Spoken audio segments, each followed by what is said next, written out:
Hello दोस्तों, स्वागत है एग्जाम ब्रदर्स में। तो कैसे हैं आप लोग? मुझे उम्मीद है आप लोगों की एग्जाम की तैयारी बिल्कुल अच्छी चल रही होगी। तो आज मैं आप लोगों के लिए लेकर आ गया हूं कि शंकु के आकार का ही एक ऐसा आकृति जो आपके एग्जाम के पॉइंट ऑफ व्यू से बहुत इंपॉर्टेंट है बाबू। तो जी हाँ दोस्तों, आज हम लोग बात करेंगे शंकु के छिन्नक के बारे में, फ्रस्टम ऑफ अ कोन के बारे में। तो आइए शुरू करते हैं बिना किसी देरी के। कॉपी और पेन निकाल लीजिए और आज का हमारा हेडिंग दे दीजिए बाबू, शंकु के छिन्नक। इंग्लिश में बोलते हैं फ्रस्टम ऑफ अ कोन। अब देखिए होता क्या है, ये इसमें कह रहा है ना कि जब शंकु को आधार के समानांतर एक तल से काट कर, यानी जब किसी मान लीजिए शंकु को आधार के समानांतर एक तल से अगर काट दिया जाता है और छोटा शंकु निकाल लिया जाता है तो बचे हुए भाग को शंकु का छिन्नक कहते हैं। क्लियर? यानी कहने का मतलब ये है बाबू, मान लो हमारे पास एक शंकु है, ये हमारे पास क्या है, ये एक शंकु है, ठीक है ना। और कह रहा है कि शंकु को यानी आधार के समानांतर एक तल द्वारा काट लिया गया। एक तल द्वारा क्या कर लिया गया बाबू, यानी इसे काट लिया गया, ठीक है ना। तो अगर हम काटेंगे तो आप जाहिर सी बात है कि यहाँ देख सकते हैं कि आपका ऐसा आकृति बन जाएगा बाबू, ठीक है। और यहां से ये जो ऊपर वाला भाग है ये ऐसे निकल जाएगा। क्लियर? यानी कहने का मतलब क्या है कि जब किसी शंकु को आधार के समानांतर अगर किसी तल से काट दिया जाता है और छोटा वाला शंकु जो है वो इसको अगर निकाल लिया जाए, छोटे वाले शंकु को अगर हटा दिया जाए तो ये जो बचा वाला भाग है ना, इसी को हम लोग बोलते हैं शंकु का छिन्नक। क्या बोलेंगे इसे? इसी को हम लोग बोलते हैं शंकु का छिन्नक या फिर frustum of a cone. Clear है? अब आप देख सकते हैं कि ऐसा फिगर किसका होता है बाबू, तो इसका फिगर होता है गिलास का। किसका? गिलास का या फिर बाल्टी का। आजकल जो बाल्टी आ रहा है ना वो बेलन के आकार का आ रहा है, लेकिन पहले जो बाल्टी होता था वो शंकु के छिन्नक के आकार का होता था, ठीक है ना बाबू। तो अब आप देख सकते हैं कि शंकु के छिन्नक में ये आपका जो आधार है ये आधार बड़ा है और ये आधार क्या है जी, छोटा है। तो जो आधार बड़ा है उसकी आधार त्रिज्या हो जाएगी बड़ा आर, यानी उसकी आधार त्रिज्या हो जाएगी बड़ा आर। और जो आधार छोटा है उसकी आधार त्रिज्या छोटा आर। क्या होगा बाबू? ये छोटा आर। क्लियर है? और यहाँ से लेकर यहाँ तक की दूरी को हम बोलेंगे ऊंचाई h। इसे हम लोग सीधी ऊंचाई भी बोलते हैं और इसे हम लोग बोलते हैं बाबू तिरछी ऊंचाई। तिरछी ऊंचाई को L से रिप्रेजेंट किया जाता है। क्लियर? यानी कहने का मतलब क्या है कि अब मान लीजिए ये हमारा एक शंकु का छिन्नक है, शंकु का छिन्नक है, गिलास है, बाल्टी है। तो ये बोलिए ये वाली त्रिज्या हो जाएगी बड़ा आर, ये त्रिज्या हो जाएगी छोटी आर, ठीक है ना। और इस ऊंचाई को बोलेंगे सीधी ऊंचाई और इस ऊंचाई को बोलेंगे तिरछी ऊंचाई। क्या बोलेंगे? तिरछी ऊंचाई। अगर इसके व्यास के बारे में अगर बोलेगा तो इसे आप बड़ा डी मान लीजिएगा और इसके व्यास के बारे में बोलेगा तो छोटा डी मान लीजिएगा। क्लियर बाबू? समझ में आ रहा है ना? तो मुझे उम्मीद है आपको शंकु या छिन्नक शंकु का छिन्नक समझ में आ गया होगा। चलिए इसके फार्मूला के बारे में बात कर लेते हैं। देखिए बाबू फार्मूला क्या कहता है, देखिए सूत्र हमारा है छिन्नक का आयतन। तो छिन्नक का आयतन का मतलब है ना कि छिन्नक कितना जगह छेक रहा है, ठीक है।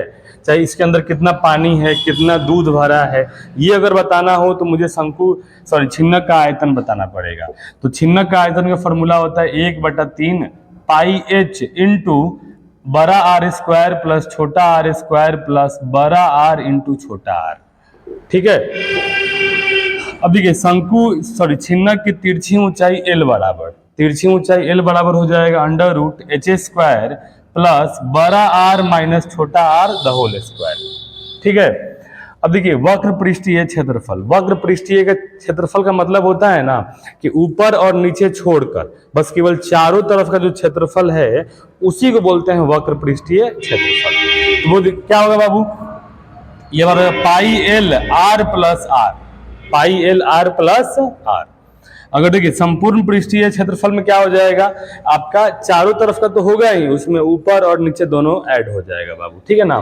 तो आप देख सकते हैं ये आपका वक्र और ये ऊपर वाले का पाई बड़ा आर स्क्वायर और ये नीचे वाले का पाई छोटा आर स्क्वायर, तो इसी को हम क्या बोलेंगे, संपूर्ण पृष्ठीय क्षेत्रफल, ठीक है ना। तो ये फॉर्मूला भी बहुत इंपॉर्टेंट है आपके लिए, तो मुझे उम्मीद है ये फॉर्मूला आप अच्छे से समझ गए होंगे। चलिए मैंने एक क्वेश्चन यहाँ पे लिया हुआ है और आमतौर पर गिलास या बाल्टी से संबंधित ही क्वेश्चन आपको देखने को मिलता है बाबू, ठीक है ना। तो बोलो क्वेश्चन हमारा क्या है, क्वेश्चन कह रहा है ना कि एक गिलास की ऊंचाई 21 cm है और उसके दोनों वृत्ताकार सिरों की त्रिज्याएं 15 cm और 7 cm है, तो उस गिलास का आयतन ज्ञात करें, ठीक है। यानी कहने का मतलब है ना कि यहाँ लिखेंगे दिया है छिन्नक की त्रिज्याएं क्रमशः, तो जो बड़ा है वो आपका बड़ा त्रिज्या है, तो r बराबर 15 cm, बड़ा r बराबर, और छोटा r बोलिए बाबू कितना दिया है, छोटा r आपका दे दिया है 7 cm, ठीक है। तथा क्वेश्चन में केवल बोल रहा है ऊंचाई, तो जब भी केवल अगर क्वेश्चन में ऊंचाई बोलता है ना तो आप समझ जाइएगा कि सीधी ऊंचाई के बारे में बात हो रहा है, ठीक है। तो हमारा ये सीधी ऊंचाई h बराबर क्या हो जाएगा, 21 सेंटीमीटर। अब क्वेश्चन में कह रहा है गिलास का आयतन बताएं, किसका आयतन बताएं बाबू, गिलास का आयतन, ठीक है। आइए करते हैं बाबू, यहाँ लिखेंगे गिलास का आयतन, गिलास का आयतन, बोलिए गिलास मतलब होता है छिन्नक और गिलास का आयतन वही होगा जो छिन्नक का आयतन होगा, 1/3 पाई h, ये बड़ा आर स्क्वायर प्लस छोटा आर स्क्वायर प्लस बड़ा आर इंटू छोटा आर, ठीक है। फॉर्मूला आप अच्छे से याद कर लीजिएगा बाबू। बोलिए 1/3 और पाई का मान हो जाएगा 22/7 गुने h का मान हो जाएगा 21, उसके बाद बड़ा आर स्क्वायर, कहाँ है बाबू बड़ा आर, तो बड़ा आर आपका है 15, तो 15 स्क्वायर प्लस छोटा आर दे दिया है 7, तो 7 स्क्वायर प्लस ये हो जाएगा बड़ा आर इंटू छोटा आर, तो 15 गुने 7, क्लियर है। अब इसको मुझे सॉल्व करना है, बोलिए ये क्या हो जाएगा, 70 के 21 और 3 कट गया ना जी, तो बाहर आपका बच गया 22, क्या बच गया 22 इंटू, बोलो 15 का स्क्वायर क्या हो जाएगा, 15 का स्क्वायर 225 प्लस 7 का स्क्वायर हो जाएगा 49 और प्लस 15 सते 105।